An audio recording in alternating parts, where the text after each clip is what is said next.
Okay, so I'm going to walk you through how to make a rabbit cage that is 36 inches wide by 30 inches deep by 16 inches tall. All the details for this design you can find in Bob Bennett's book called Rabbit Housing. And the materials needed for this design is 1 inch by 2 inch welded wire mesh that is 36 inches wide. Then you'll also need 1/2 inch by 1 inch welded wire mesh that is 30 inches wide. You'll need some J-clips or hog rings. You'll also want to pick up something to keep the door closed once it's installed. Lots of different options to get for that. Also, you'll need a tape measure. You'll need heavy-duty wire cutters.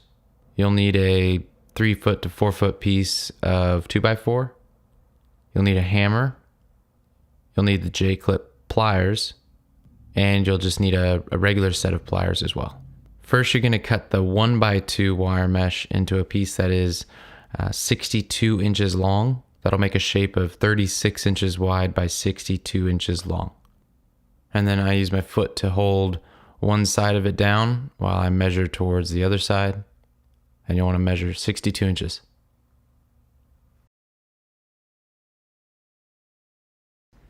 Once you've done that, you'll want to flatten the wire.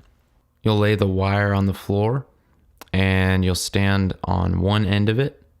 And you basically just walk toward the end. And as you get towards the end, you're kind of lowering the end of the wire so that it's not such a harsh angle of a bend. You're basically just trying to reverse the bend that's happening on the other side.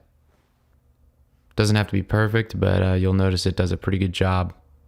And any little bends or bows you can just kind of go back and fix.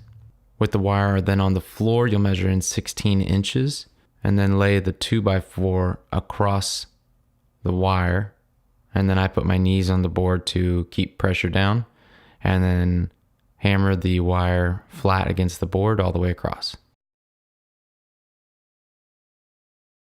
Once you've done that, you'll repeat the same process on the other side. You're going to need to make another cut out of the 1x2 wire, so go ahead and take off all the wire loose ends and then roll it back out. And you're going to measure 30 inches out, which will give you a 30 inch by 36 inch piece of wire. And once you've cut it all the way across, you're going to flatten it just like the previous step. Once you've done that, you're going to measure 16 inches from each side and cut all the way across. And measure 16 inches from the other side and repeat the same process. This is going to give you your 2 side pieces. Once you've done that, you're going to lay all your pieces out on the floor and you're going to get your J-clips or your hog rings and your pliers for those. And you're basically going to fasten them together. It doesn't have to be super tight.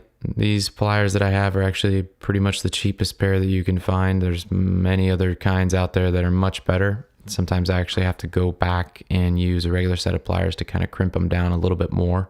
The only piece that I really try to really make sure is super tight, obviously, is going to be the floor, which we'll get to. So once you have all sides fastened, you're going to take the 1/2 inch by 1 inch mesh wire and you're going to roll it out.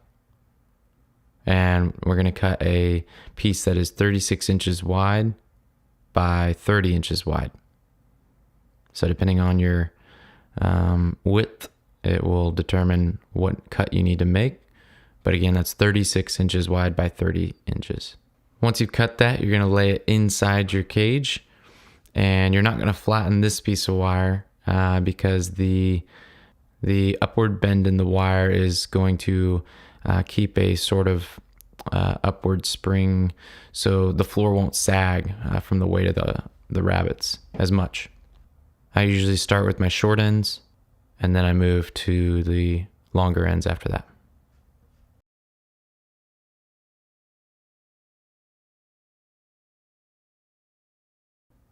So right here, we are cutting the door.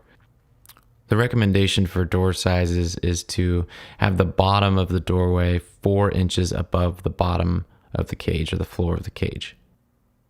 Once you've measured 4 inches up from the bottom, you're going to cut 12 inches across and up 11 inches on each side. Another thing that I do is to get rid of the sharp ends around the doorway.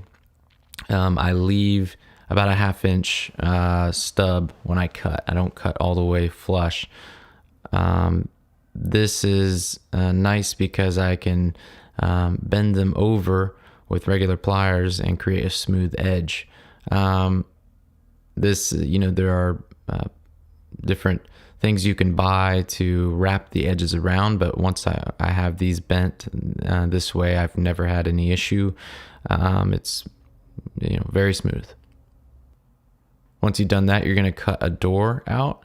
And so I've cut a piece that is just slightly wider and slightly taller. That way, when it's placed inside the cage, if the rabbits push up against it, they are sealing the door even more, and it's not 100% reliant on some door latch system. Once you've done that, the only last steps are to mount your feeder and your water, and then to hang the cage. And because there are so many different feeders and waters out there, and that it's the easiest step, I leave that to you to figure out. But that's the hard part. Anything else that is left, will take you just a few seconds to install.